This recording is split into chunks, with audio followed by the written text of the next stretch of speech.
Welcome to Hard Hats and Horizons, the podcast where we dig deep into the construction and economic development shaping the future of Dallas-Fort Worth. We bring you insights from industry leaders and visionaries who are driving growth in North Texas. From construction projects to industry trends and insights, we cover it all. So grab your hard hat and join us as we explore the people and projects shaping the skyline of DFW. Now, here is your host, Andrea Pender. Okay, well, we are going to get started today on our Hard Hats and Horizons podcast. And today we have Matt Verstraete with us, and he is the Senior Pre-Construction Manager at Manhattan Construction. Correct. Yeah. So thanks for coming on. Yeah. Appreciate you having me. Well, why don't you start off and give us a little 2 minutes. What does Manhattan do? Manhattan, we're one of the largest GCs in the nation right now. I think we have 8. Can't remember off the top of my head, but 8 different groups right now in the region. We perform everything from office towers, healthcare, education, higher ed, and then kind of specialize in the stadium world entertainment district as well. Nice. But yeah, no, great company. Do a lot of work in the nation. Yeah, So, nice. Are you from Texas? Yeah, so I grew up, I actually grew up in Carrollton. So kind of right, we just moved offices. We're right there in Very Farmers close to Branch. home. Yeah. So been here for, almost 30 years. Okay, So nice. yeah. Okay, well, let's jump in a little bit. On your little intake form, I had you put in a few bits of information, and you've talked a lot about AI in Yeah. here. So talk to us about how you're using AI in Yeah. pre-con. No, so it's kind of funny because it's just been a huge topic recently, especially ChatGPT coming into effect in the past couple of years. So basically AI in what we use on a day-to-day basis, especially I'll kind of lean towards more the pre-construction side. Mhm. I feel like ChatGPT is kind of taken off in the more personal side and For just, sure. overall. So AI has taken that same step in the construction industry. And it's not just in pre-construction, kind of my experience right on the pre-construction side. So really AI has capabilities of not only just in the drawings but also in documentation. So I think some of the really cool features that I've seen come out, and they're still, and don't quote me on this because I'm not an expert at all, right? But some of the cool features I've seen is right entering in whether it's an owner's contract or specifications or anything like that, and understand it. You can search in ChatGPT. Well, I say ChatGPT in AI, whatever Mhm. platform it is, Yeah. and it will help find Mhm. those issues, right? And so I think time saving. I think a big topic is right time management, especially everyone wants to save time. Right. And so finding some way to save that time instead of searching thousands of pages of specifications. Right. And I'm sure everyone's aware of that, Uh-huh. right? So Work being, smarter, not harder. yeah, Right. and it's Yeah. one of those that you can just search the specifications real quick of hey, and I know there's a couple different platforms out there that utilize AI, Mhm. and they're more being developed. But as simple as like, hey, what's the manufacturer of carpet that I'm using Mm. here, and where does it go? Right now, where does it go? That's transitioning into some of the documentation or drawing Uh-huh. side. But as far as the specification, I mean, it can say, oh, your CP1 is a carpet manufactured, X amount, this manufacturer, this size, and it's pretty cool. Yeah. And so being able to have that quick information, it saves huge amounts of time. I went to an AI training probably about 3 or 4 months ago, and it was just like high level pretty much. Yeah. But it was basically saying that for every 4 jobs, 1 job will go away. And it's not because we're replacing you with a computer, it's just efficiencies. Like you can just get things done quicker. Yeah, and so that's a whole nother aspect of going into the pre-construction side on drawings. Mhm. They're starting to develop more accurate, I would say, Mhm. capability of being able to do takeoff. Very designated with symbols, stuff like that, based on what the architect draws. It depends on kind of the documentation,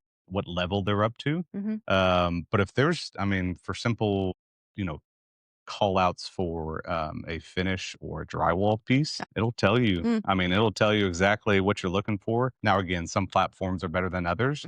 But I think what you're getting to is replacing any type of jobs out there. But I still think that the human aspect Mhm. is still going to kind of oversee that, Mhm. right? I don't foresee. I don't know, maybe I'm wrong in the next 5, 10 years.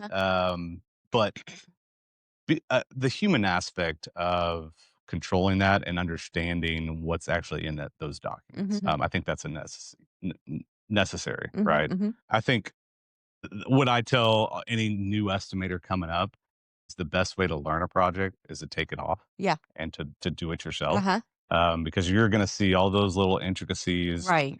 and you're going to dive into the actual project Mhm. and learn it yourself, as opposed to looking at maybe something that AI did for you Right. and then not understanding all the Right. intricacies that go into those Mhm. details.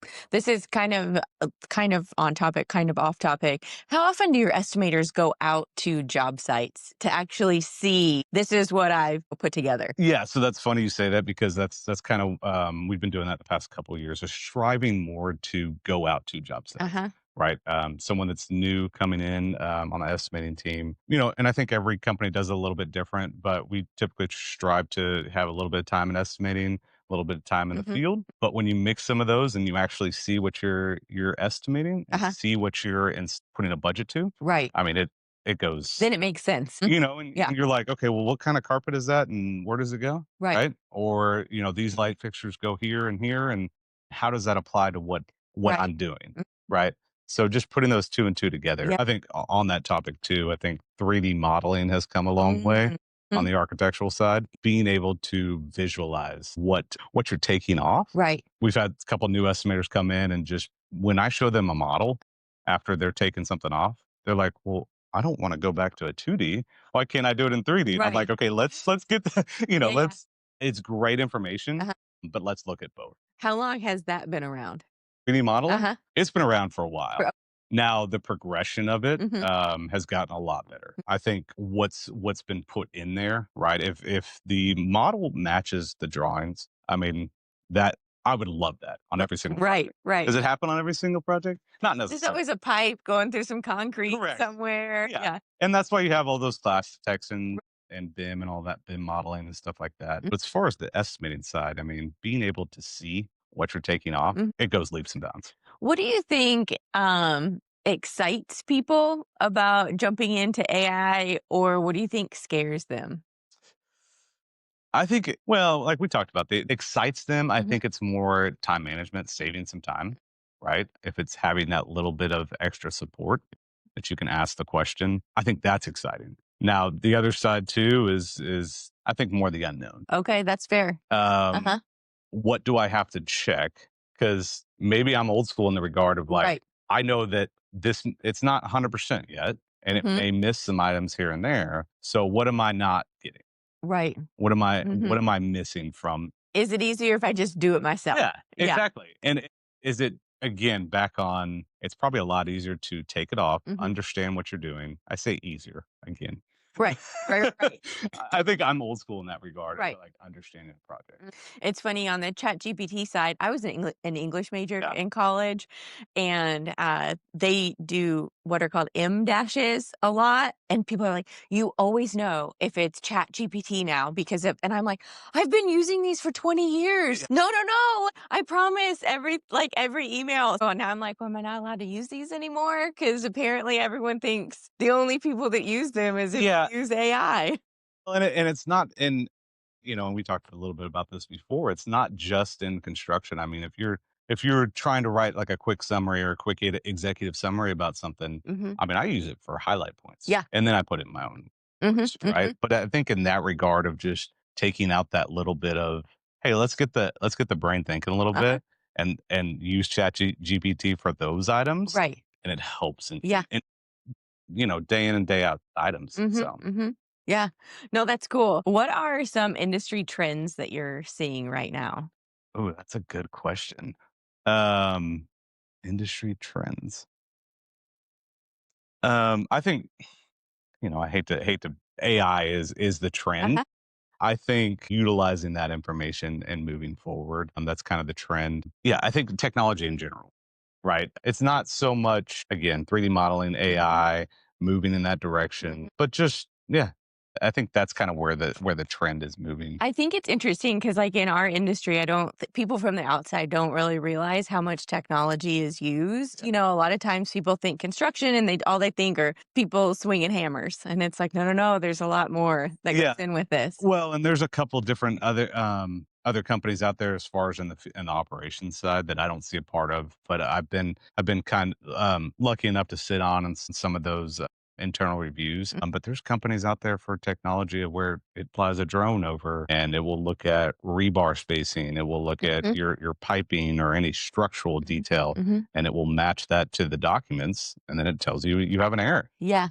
and you need to go back and fix it, or you're unlevel in these areas. And I mean, even see, I started in the industry about 10 years ago, Uh-huh. and it's been crazy Yeah. the amount of technology that's been in it. Yeah. So It's so interesting because, like, when you think just in 10 years ago to now, just think what it's going to be from today I know it's in 10 scary, years. right? Yeah, Like, what are we going to be talking about? Are we going to be talking about AI? Or are we going to be talking about, robots building it, or you don't know. they need me to supervise them I, though. I So mean, that is yeah, another thing you mentioned on here was growing and building teams yeah, to establish a great culture. yeah. So talk to us about how you're making that happen. Yeah. So, been very fortunate enough to have a great team. I think, um, goes into a little bit of just like understanding who you're working with, Mm, right? Going to work and understanding it's not all about work. mm, I think a lot of people just go to work, they put their head yep. down Put their and headphones in. yeah, put their headphones in. Mhm. Now there's a time and place for that. Sure.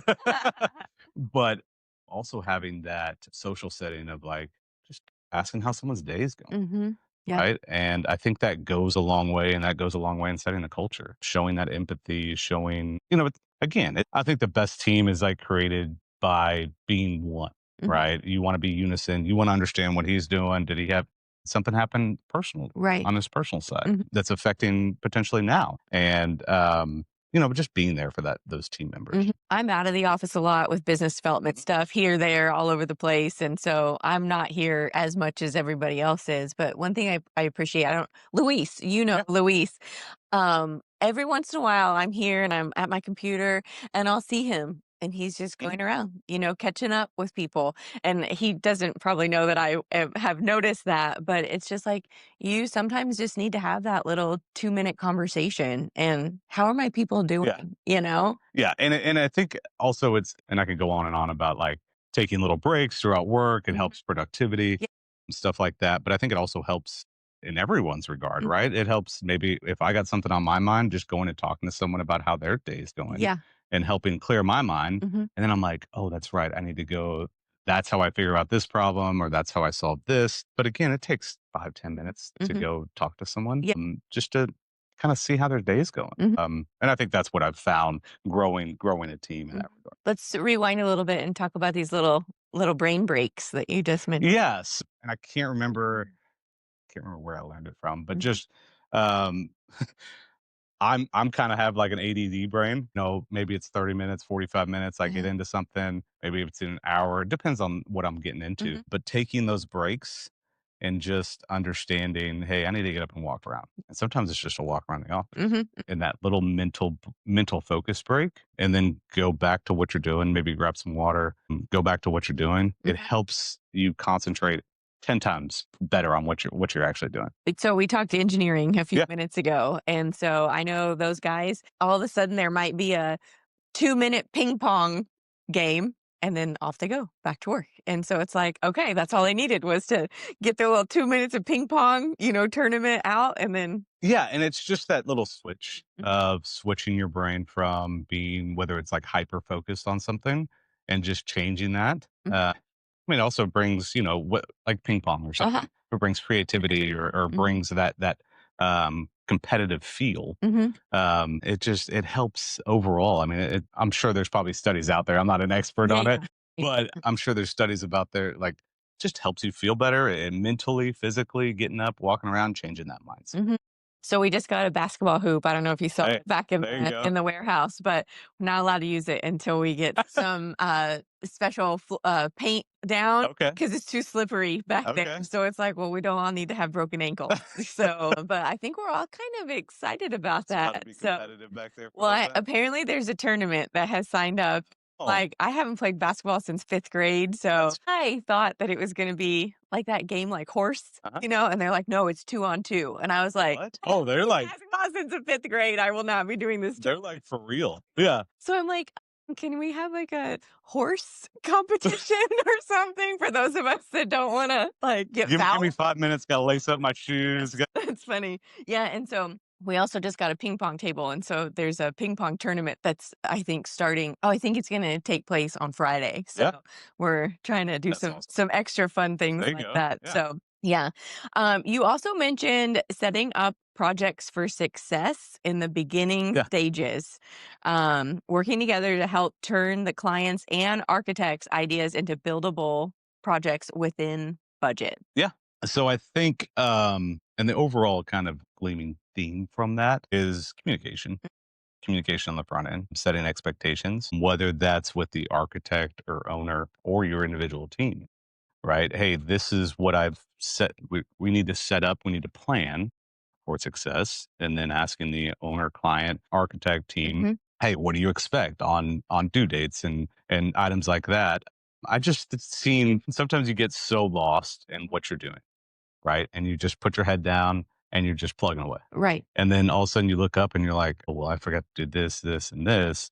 And it's not necessarily any wrongful doing. It's just you get so caught up with potential deadlines or, whether that's working on multiple projects at once. But again, setting that project up for success on the front end is super important to have a successful project, especially in pre-con. Setting everything up in pre-con, and I'll even go more in depth on setting that up, also working with your operations side. Mhm, Um, Having good communication, good relationships with both teams mhm. just makes that transition with the client, with the architect so much better. Mhm, mhm. So, Well, and I think it's one of those things too, even the architects, and they aren't yeah, out at job sites as much. Well, I yeah. feel like, I've only been out on job sites twice or something, and it's like, gosh, we all need to be out on job sites all the time so we can keep learning. Well, it's funny you say that is because when I first started in pre-construction, I Uh-huh, used to have this fear of talking to architects. uh-huh, And it okay. was like, my gosh, like, you know, I don't know what they want. Like, I'm just trying to put a number Uh-huh, together. But what I've found is I think the best relationships is being able to just, hey, pick mhm, up the phone right, and say, hey, like, I need this, or like, what else do you need for me to meet this deadline? mhm, You need anything else from us? right. And structuring meetings for that as well. Mhm. But again, just having that collaboration and that communication, I mean, it goes so far. I think we all go into it where we don't think we speak the same language, and we might not, like you want to build it, they want to design it, Yeah. but you ultimately do speak the same language. So how do we? Yeah, and that's it's funny you say that too, Uh-huh. because it's like, hey, look, you have your job to design it. You Uh-huh. have this image, Right. which is way over my head. Yes. And then I'm putting together a budget based on that image. Mhm. So again, collaborating on that and understanding. And the best is when you kind of put those, I wouldn't say egos aside, but it's working together to understand, hey, we're trying to have one common goal, Right. right? And trying to have a successful project with the client. And again, I mean, that just creates opportunity for future work with the client and the architect, and just having that communication. I mean, it goes leaps and bounds. Well, and it's interesting too because we all have to get along, we all have to talk, we all have to work together.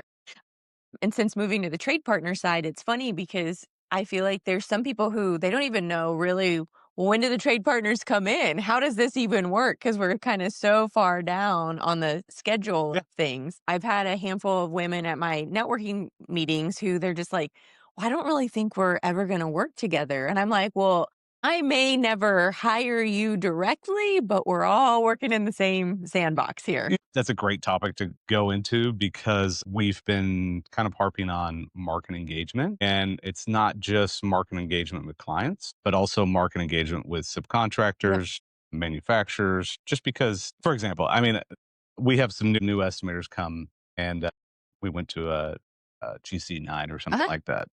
And one of them asked, what's the most important thing I need to learn from today? And I'm like, Good question. that's a great question. Yeah. And I said, what you can take away from this is really just have a normal conversation. It doesn't have to be about work. It could be on a whole nother level. It could be about the game that happened last night. Yeah. It could be about anything, but building a relationship with, I mean, throughout the industry. It's a large industry, but it's very small. Very small. I mean, like we talked about, we knew someone Right. that I went to school Yeah. with, and And high school. yeah, exactly. Yeah. But having and building those relationships will take you, I mean, throughout your career, right? You can always call that one guy Yep. that you've been in contact with, or maybe haven't talked to in 5 years, but you had a project with Right. that you did and you worked together for 2 years, right? Calling them up and being like, hey, I need this, or how can I help you do this? And likewise, Right. right? And trusting those relationships and moving forward with them. I mean, it stands the test of time, and it helps throughout your career.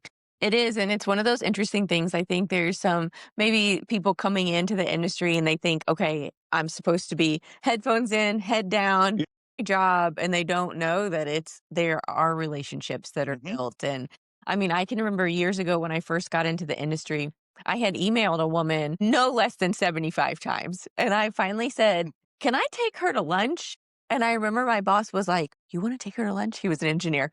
And I said, yes, like I need to, like, I know what the lady's email signature looks like. Like, I know what her LinkedIn looks like, but I would love to meet her in person, you know? And there's something about that face to face, having that communication. And I really strive for that. I mean, I would rather talk on the phone, I'll be honest. Okay. If I have the Rather than an email? if I have the ability to. Okay. Right? We talked about time management too. It's if I have the ability to pick up the phone and make a phone call, 10 times better than you. Yeah. Well, yeah, you get your answer right there, and it doesn't take 6 emails back and forth.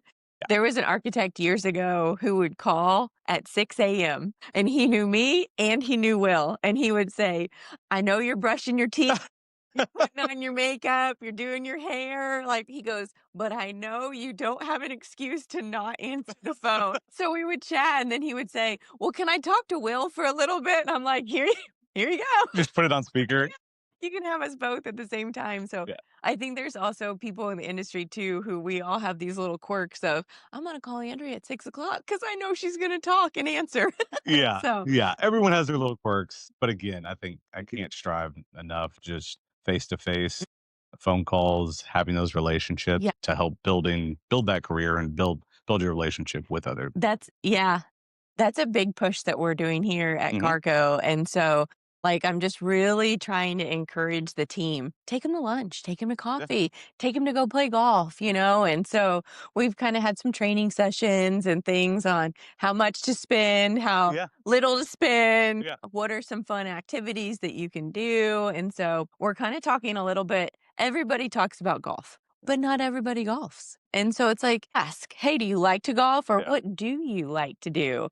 And I'm kind of up for anything. And so I feel like I've done things that are totally out of my comfort zone. Years ago, there was a client, he goes, I really like to do indoor rock climbing. And I said, I've done this once in my life. Really? Let's do it. That's awesome. Yeah. And so, I mean, I'm not an expert by any means, but You think that was almost like a challenge for him?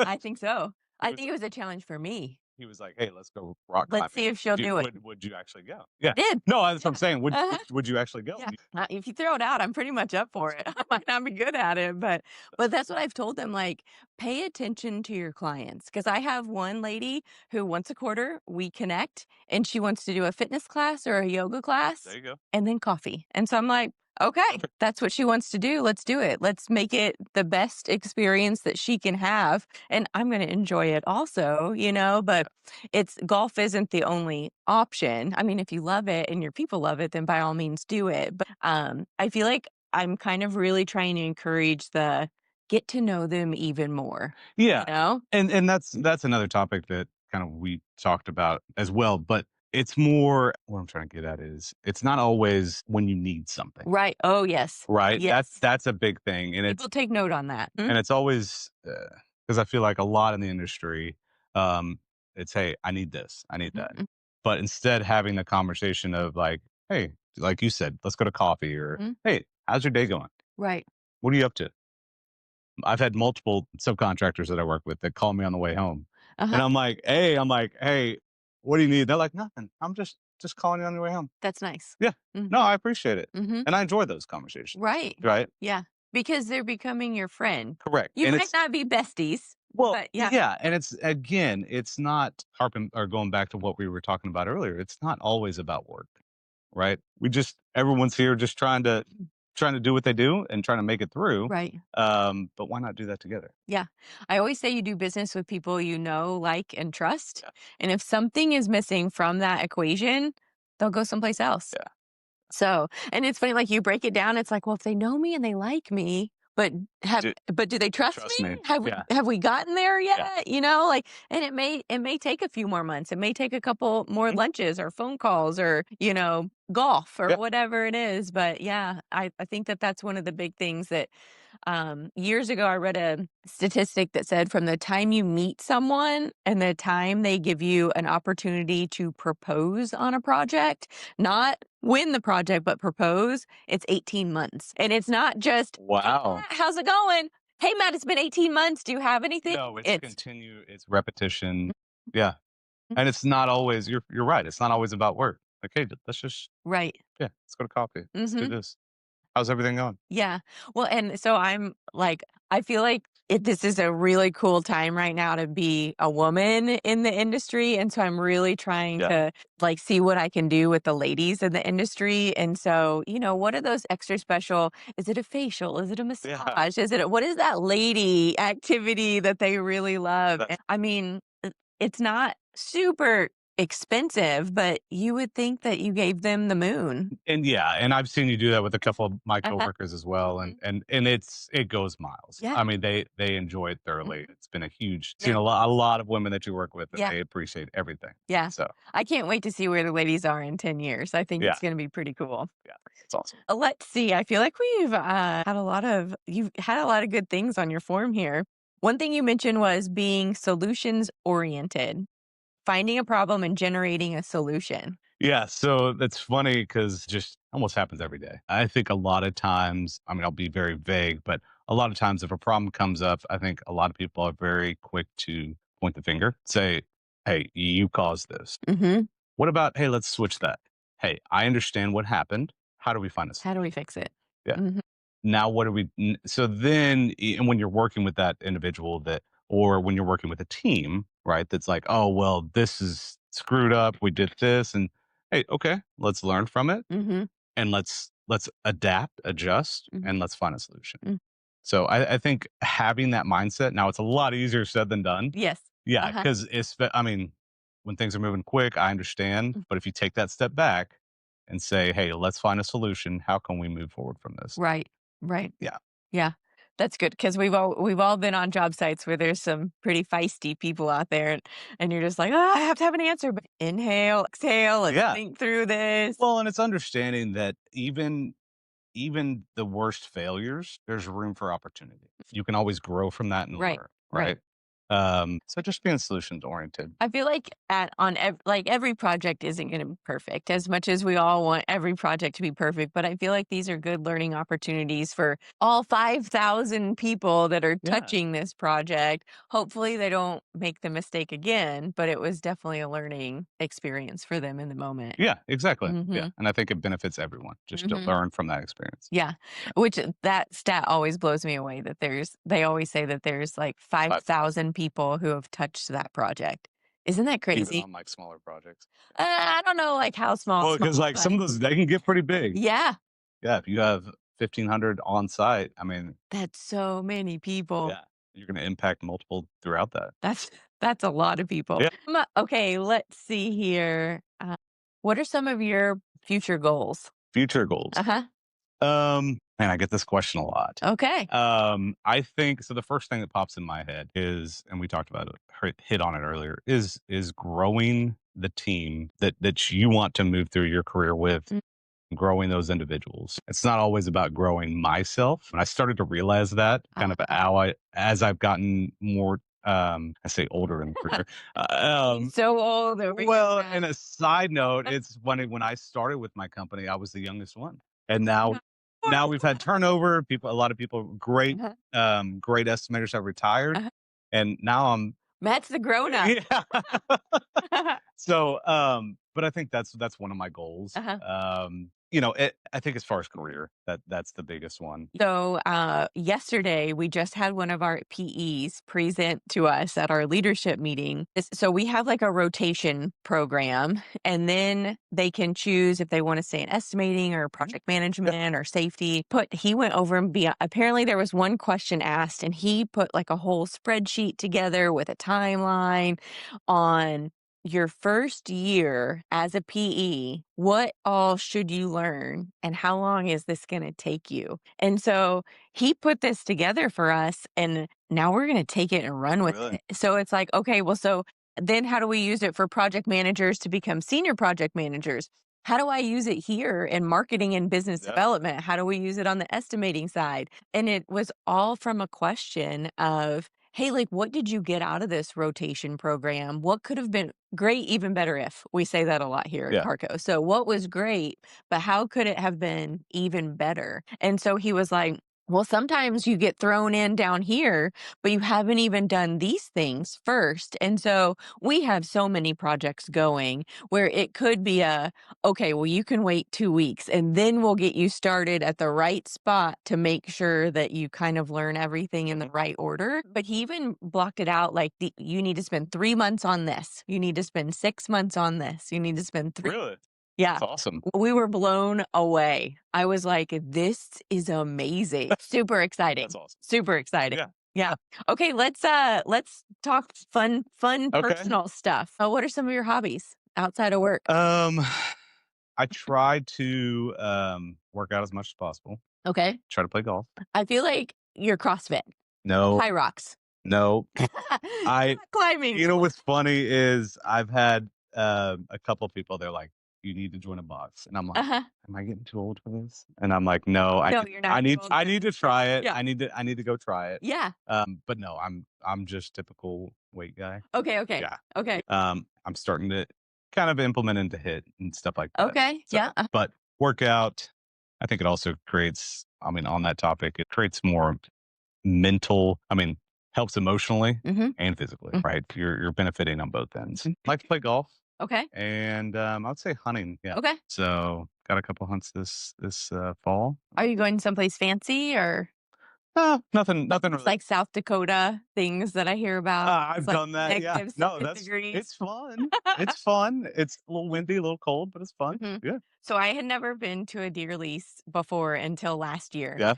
I don't hunt. And so like I just pictured like piece of plywood, like hammered into a tree, and you're sitting there freezing to death. And I go out with these like deer blinds, is that what they're called? And I'm like, this has a heater and carpet and a comfy like a nice little chair. All of you do this every weekend. They go above and beyond sometimes. Sometimes there's TVs. Like, this is crazy. And so I just brought like my watercolors and a book with me. And I'm like, this is beautiful. I love it.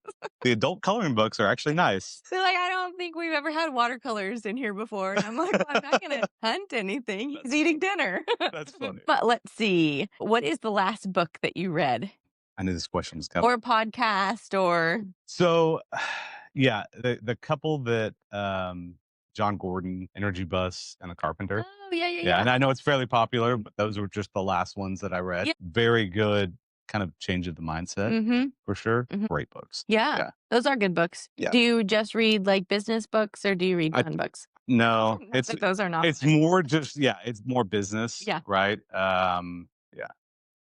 I'm more of the murder mystery. I need like 10 of those and then I'll read a nonfiction. That's how my girlfriend is. She is all about those sci-fi murder mystery. Yeah. We don't have time for all of these nonfiction books all the time. Too many series with dragons and exactly. Yeah.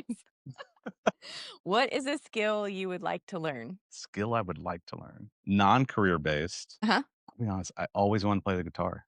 Okay. Guitar or piano. Yeah. Yeah. So there's a lot of people on the podcast who their answer is like a musical instrument of some sort.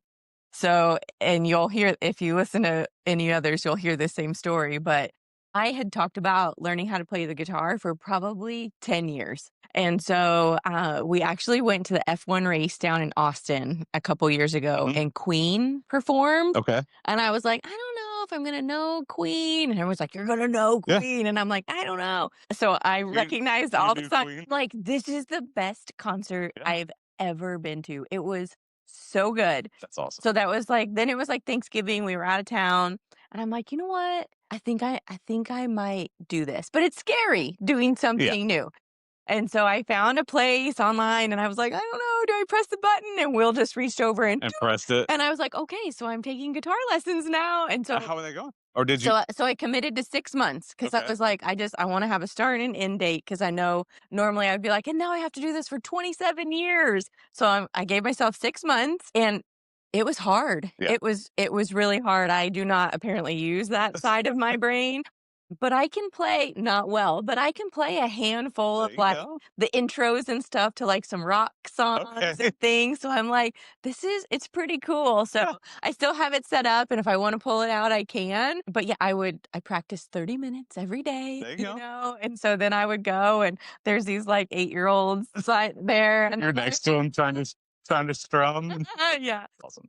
You should do it. I would say like give yourself, I'm going to do it for 6 months. Yeah, I probably need to. Know that it's going to be hard and just be okay with it. Yeah. And I came from like say musically inclined background, but I just did choir growing up. Right. Strings are way different than like I played the clarinet and the piano. Okay. And the strings Are different. It's I played way trumpet different. and then was in choir and always enjoyed music. I think my mom enjoyed me in choir as well. My dad was more the sports side. So that's kind of the direction I wanted to go. But yeah, always wanted to learn the guitar. So I always laugh because I'm just like, nobody's busting out their trumpet around the campfire. You don't see it. Cool. You don't see someone carry around a trumpet. But I'm like, how come like our to think about all our like cool factors here? Like, oh, let me bring out my guitar. Like, here's my clarinet. Start with a clarinet or an oboe or something. But okay, I'm curious to hear the answer to this one. What is your favorite construction project that you have been part of? Probably right up the top, and I think impacting me in multiple ways in one. Was Texas Tech South End Zone. Nice. So I was the lead estimator on that one. Okay. And it was pretty cool because the PM was also a Tech alum.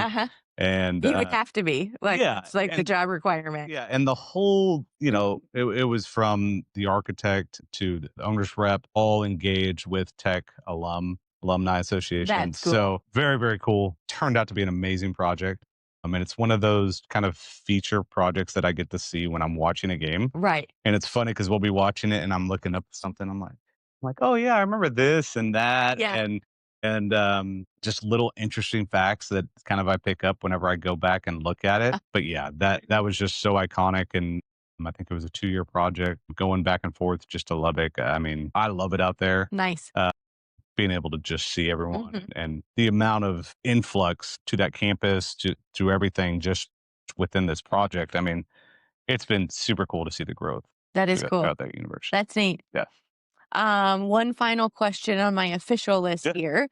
What is a piece of advice to someone just starting out in the industry? So I think a couple things. One is don't take everything too seriously. Just understanding kind of the bigger picture of things. Don't get caught up in the minute microscopic level. And then also, like we talked about, building those relationships early. Man, I wish I wouldn't have been so scared starting out. Right. But it's hard. You're new going into an environment, but just building relationships. And some of my best friends have come out of the construction industry. Yeah.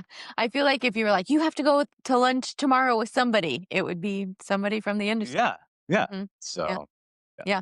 Awesome. Okay. I don't think so. I think I covered everything from your form and everything. Awesome. So thank you for being on the show. I appreciate you having me. Yeah. Thank you.